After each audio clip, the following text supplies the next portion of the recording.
Welcome to the Health Headliner podcast by Tudu Digital. Our content is informational only and not medical advice. Please consult your provider. Now, let's dive into today's headlines. Ever get that feeling like your body has a mind of its own? Yeah, all the time, haha. Well, imagine a tiny device implanted that could learn your body's rhythms Wow. and then adjust therapy in real time. Yeah. It sounds futuristic, It does. but for people with Parkinson's disease, Okay. this is becoming reality. Wow. It's called Adaptive Deep Brain Stimulation. Adaptive. Yeah, adaptive, like an intelligent pacemaker for the brain. That's incredible. We're diving deep today into how this is transforming care. It's amazing what science is doing these days. Absolutely, and we've got some really fascinating research to look at. Yeah. Plus, we'll hear from some of the first people actually experiencing the benefits. I'm really excited to hear about that. Me too. Our main source today is a paper from Nature Medicine, published August 2024. Okay.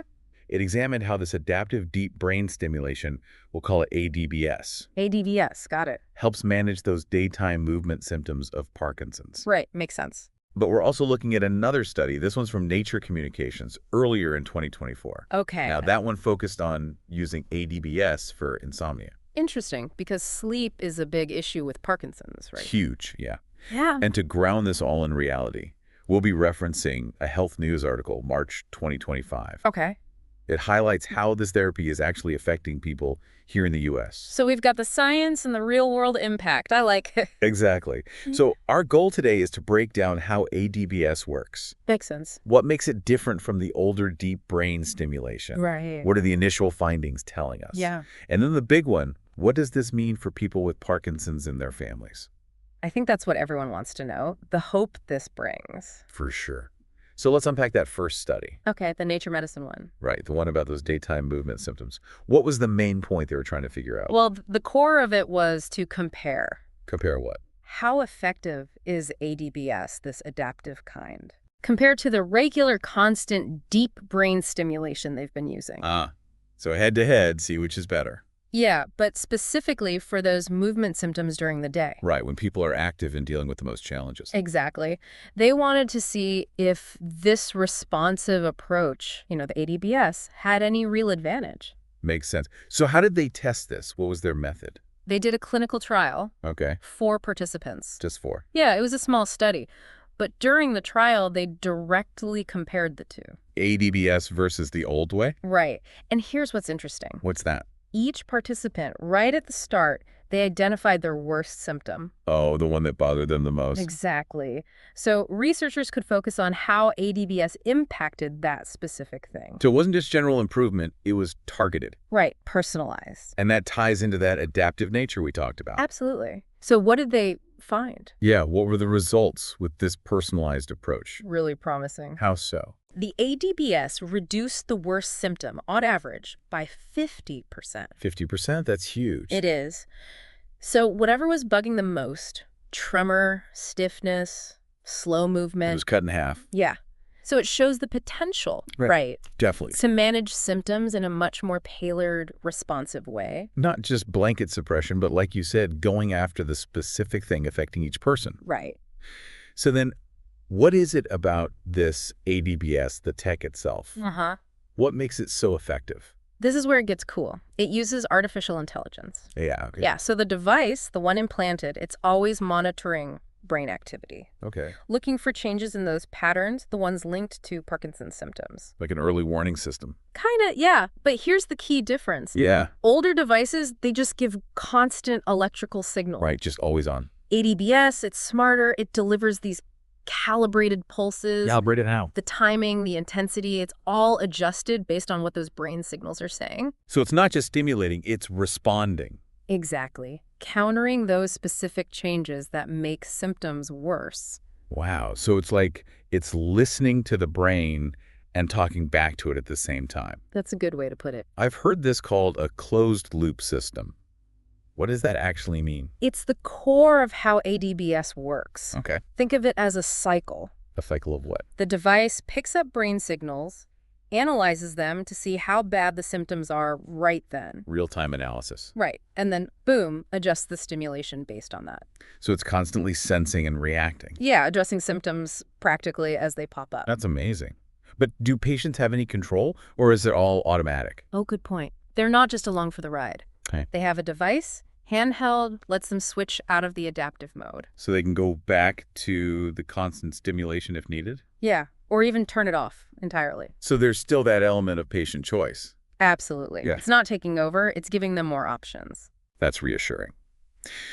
So this aDBS, was this a quick discovery? Oh, no, not at all. How long has this been in the works? Over a decade of research. Wow, that's dedication. It is. Back in 2013, researchers, Dr. Philip Starr, for example, Where's he based? University of California, San Francisco, Okay. he was developing ways to detect those abnormal brain rhythms. The one specific to Parkinson's. Right.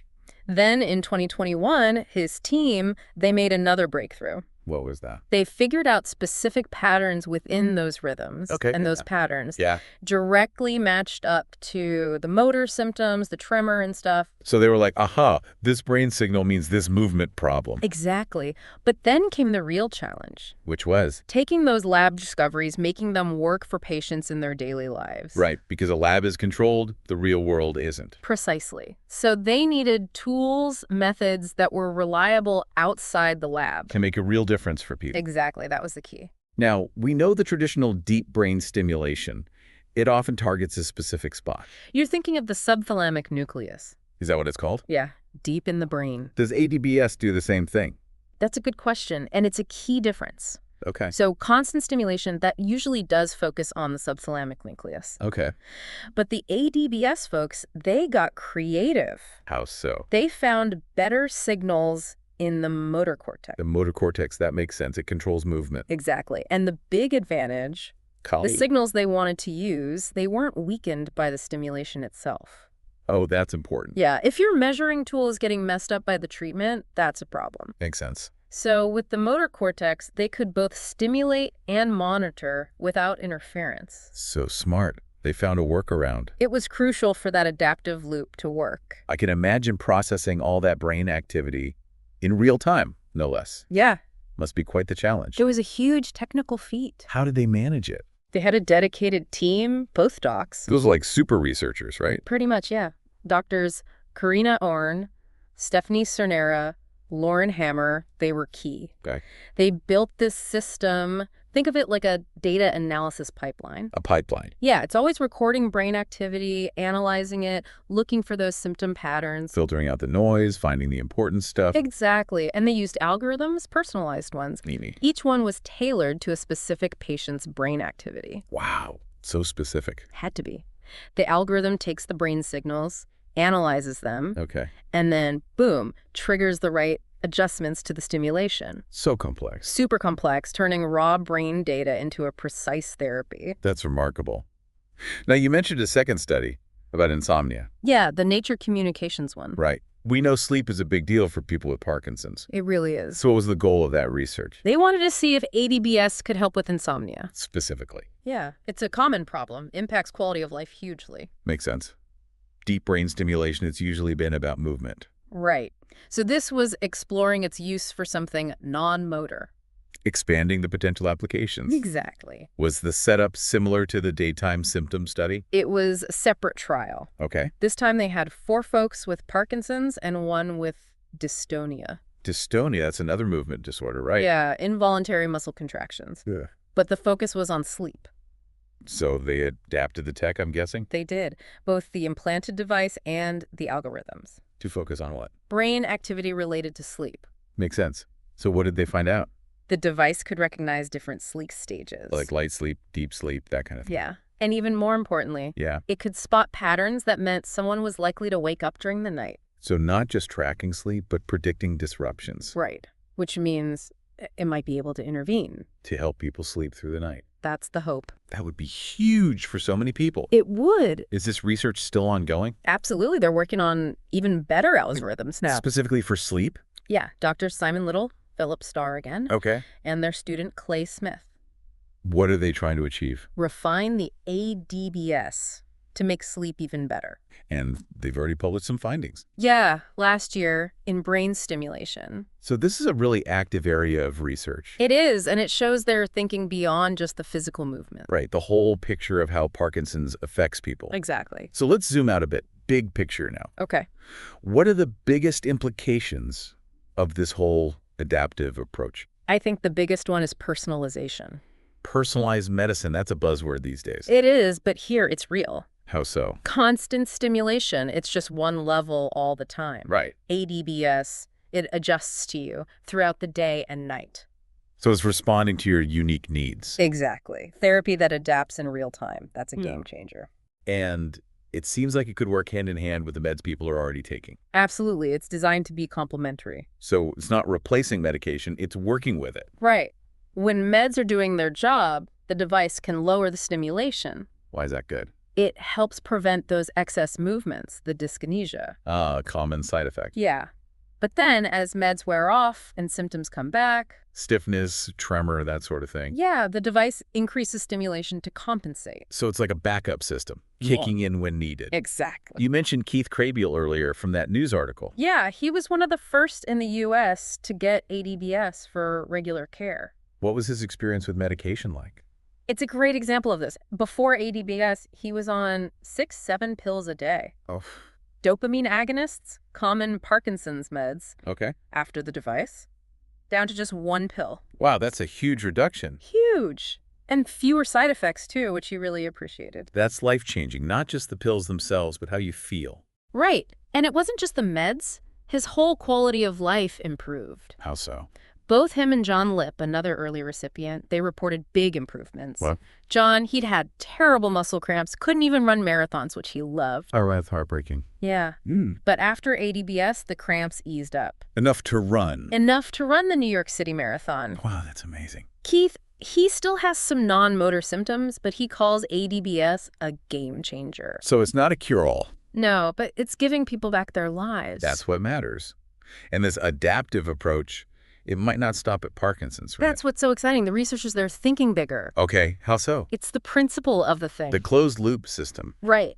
Constantly responding to the body's signals. That could apply to other things. Like what? Other neurological disorders, maybe even some psychiatric conditions. Like depression, you mean? Yeah, or OCD. The idea of fine-tuning brain stimulation based on what's happening right now, that's powerful. It could revolutionize how we treat so many things. Absolutely. And wasn't there some good news recently about making this more available? Yeah, big news.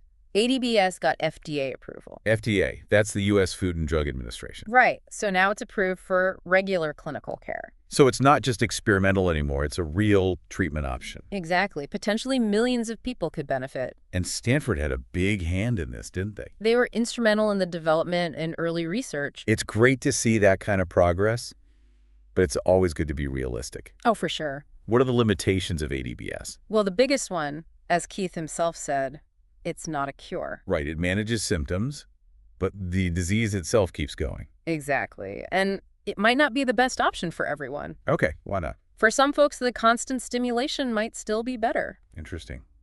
Why would that be? Sometimes the brain signals are just too weak for the adaptive system to pick up reliably. So it can't adjust properly. Yeah, so it's not one size fits all. Gotta talk to your doctor. Personalized medicine in action. Right. What about those non-movement symptoms? Speech, balance, things like that? Yeah, that's a good point. Does aDBS help with those? So it shows promise for sleep, which is great. Yeah.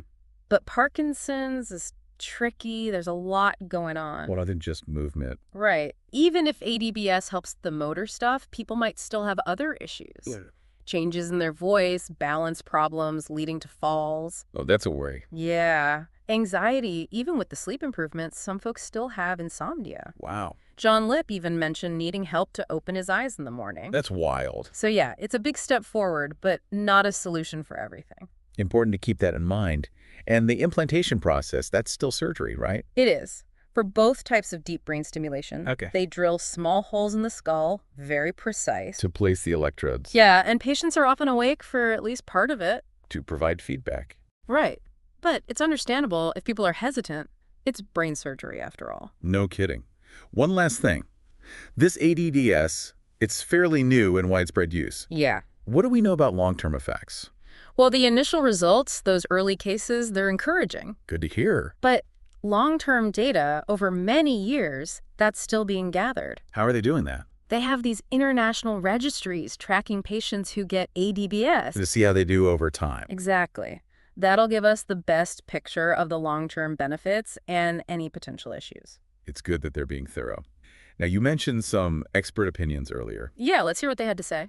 Dr. Philip Starr, he seemed really optimistic. He was. He called aDBS the future of deep brain stimulation for Parkinson's. Wow, strong words. He was excited about having the right tools and methods now. To make it work long-term, outside the lab. Exactly. That was his big takeaway. And Dr. Simon Little, he echoed that, focusing on the adaptability. Yeah, he called it a big shift in the field. Because of? The system's ability to figure out exactly where someone is on their symptom spectrum. Like how bad their symptoms are at that moment. Right. And then bang, deliver just the right amount of stimulation. That real-time response, that's what makes it so different. Absolutely. What did the National Institutes of Health have to say?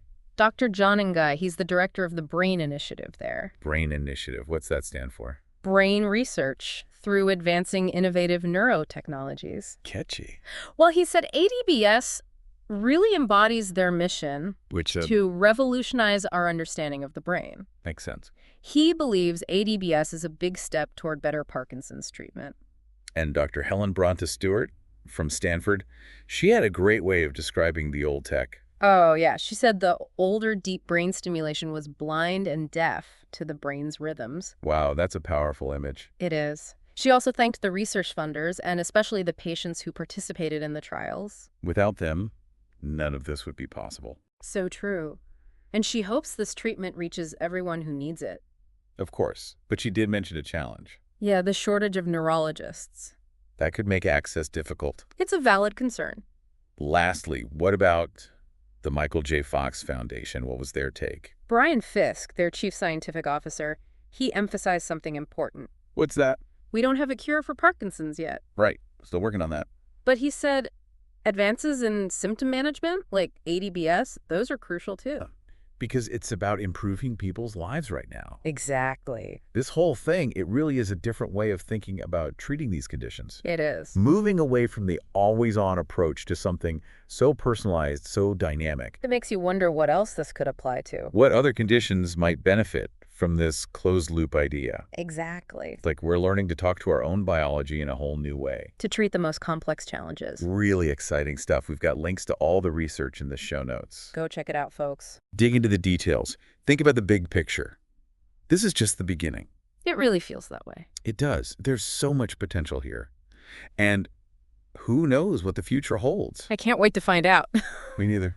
Thanks for tuning in to the Health Headliner podcast by To Digital. Like and subscribe for more health news and breakthroughs. Stay healthy and informed. See you next time.